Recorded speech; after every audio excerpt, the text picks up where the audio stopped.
Welcome to Concussion Stories, a Lifeyana podcast series filled with hope.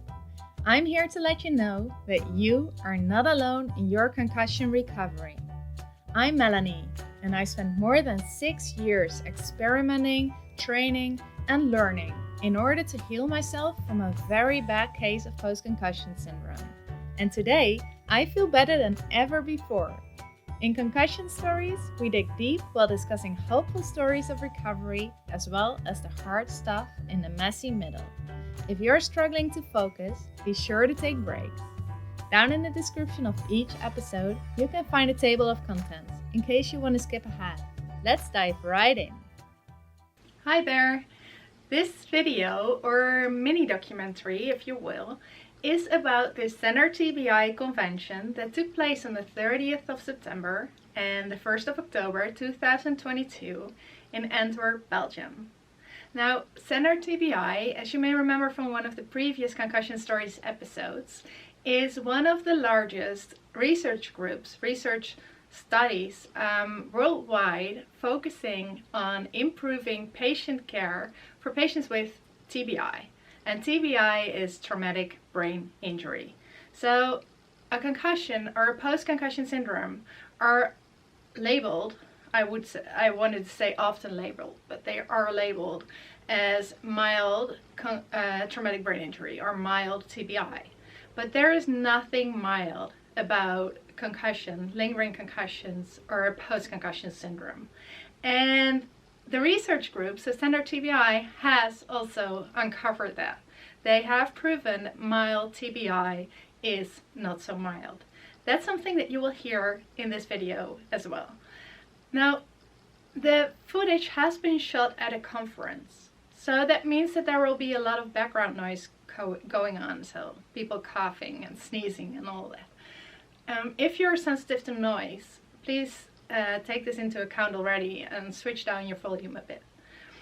The last thing that I want to say is why I made this video. So I made this video as a vote of support to all of you out there with post-concussion syndrome, because I want to show you that there are top researchers and doctors and thought leaders backing you. It's so important for you to know this. I know it won't help you get the medical help that you so deserve and you ought to get, I think, right now. But I hope it will instill in you a sense of positivity and acknowledgement, which is so important, and hope. So let's see if that works and start the footage right now. The day started off with a statement that the current medical system is failing concussion patients. You're gonna hear mild traumatic brain injury a lot in the coming seconds.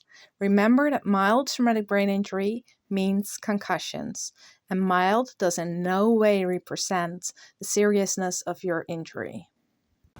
This patient is so illustrative of where we are failing patients, and also illustrative of the tremendous burden, and I would say hidden burden, of mild TBI, which exists in current day practice. So I'm very happy that Melanie is here as one of the people who have taken initiative to help these types of patients. Emeritus Professor Maas then continued to share about the start of CENTER-TBI. So the journey of CENTER-TBI. This is the picture which was made by Ollie on occasion of our first CENTER-TBI meeting. Do you remember what this is?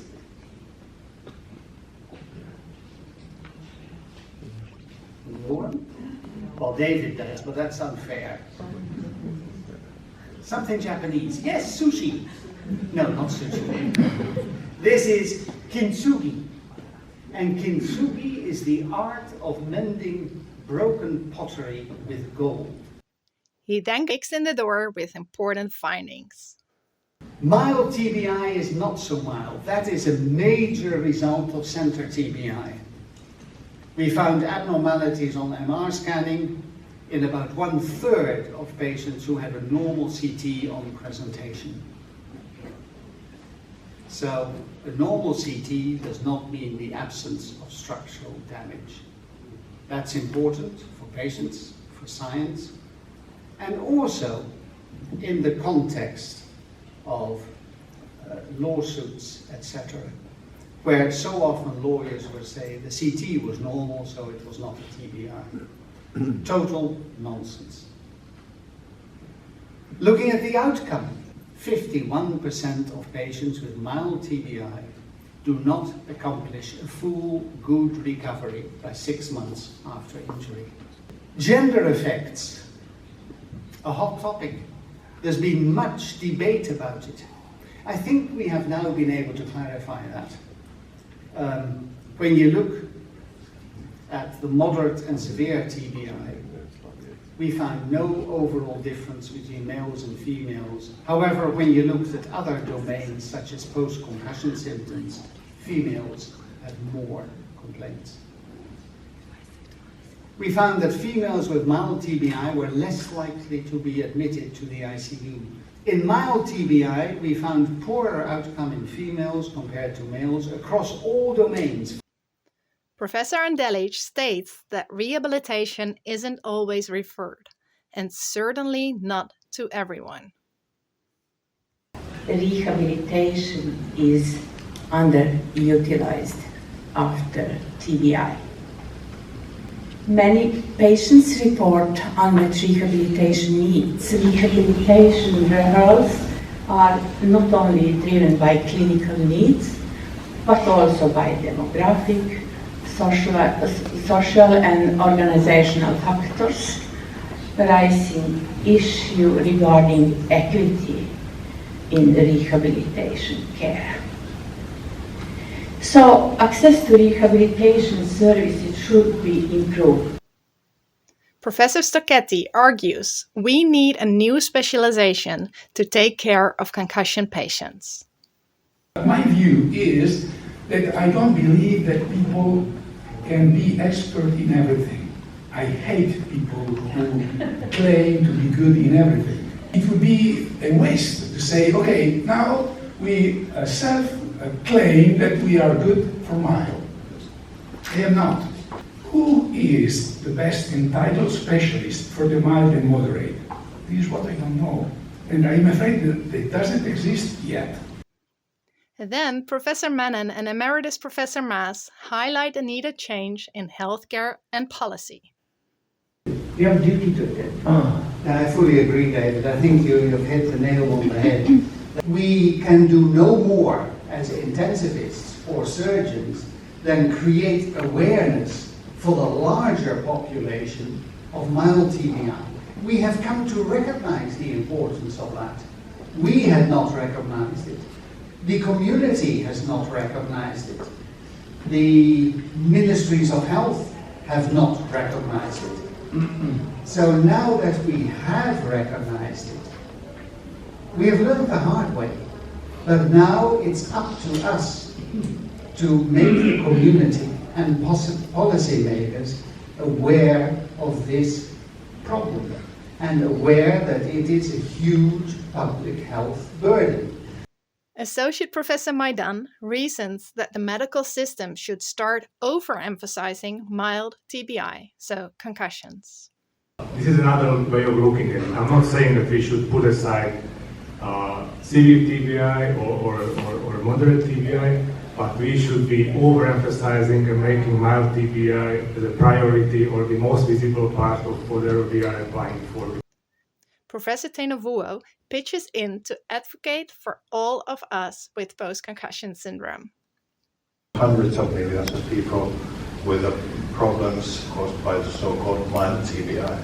And when they seek for medical care, they hear that maybe you have depression or your symptoms are psychosomatic or there should be nothing wrong with you. So we hear these stories all the time. And Andrew mentioned the story of Melanie, for example. It's a shame for the medical community that these patients have to look for the cure by themselves. They don't get any help from the medical community. That's something we should do something.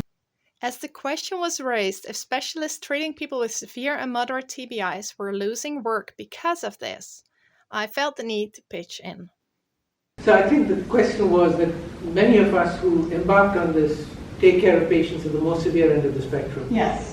And the concentration on mild TBI, the question was being asked, does this mean that there is no more work to be done at the more severe end of the spectrum? Yes. And I think all of us recognize, but we're just rehearsing those discussions to clarify ideas in our mind. Yeah, thank you for clarifying. So from the doctor's perspective, I understand that you asked this question.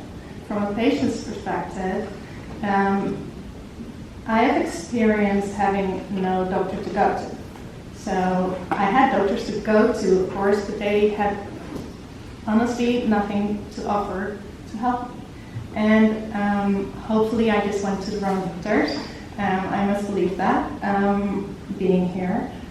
But if from the data it emerges, it appears that, or actually it's proven, that mild traumatic brain injury is the most common form of traumatic brain injury, and it has such a massive impact on society, economically, but also so many other aspects.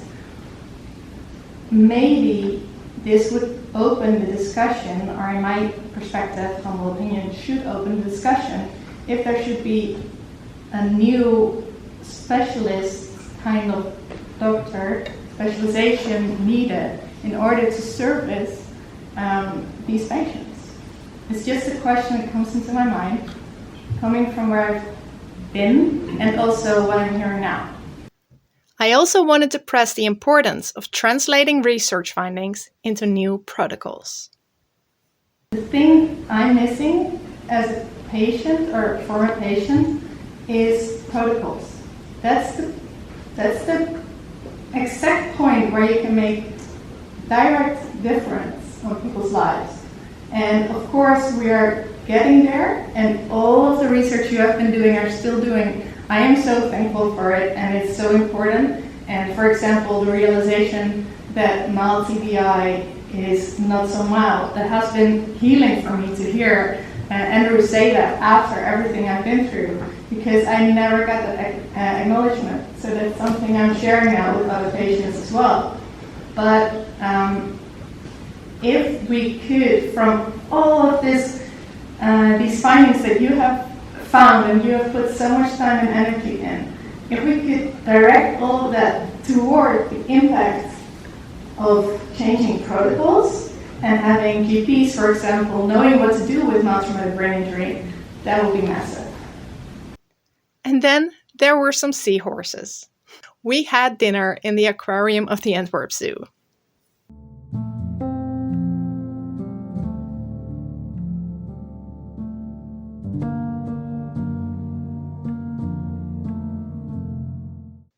Thank you for watching or listening to this Concussion Stories episode.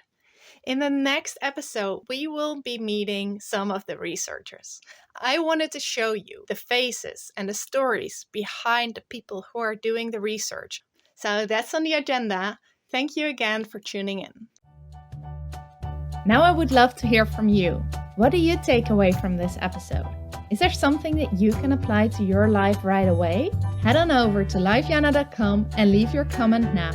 And if you want to hear and read more concussion stories, actionable steps, and inspiration, be sure to subscribe to the Lifeyana email list while you're there, so that you never miss out on new materials we constantly make for you.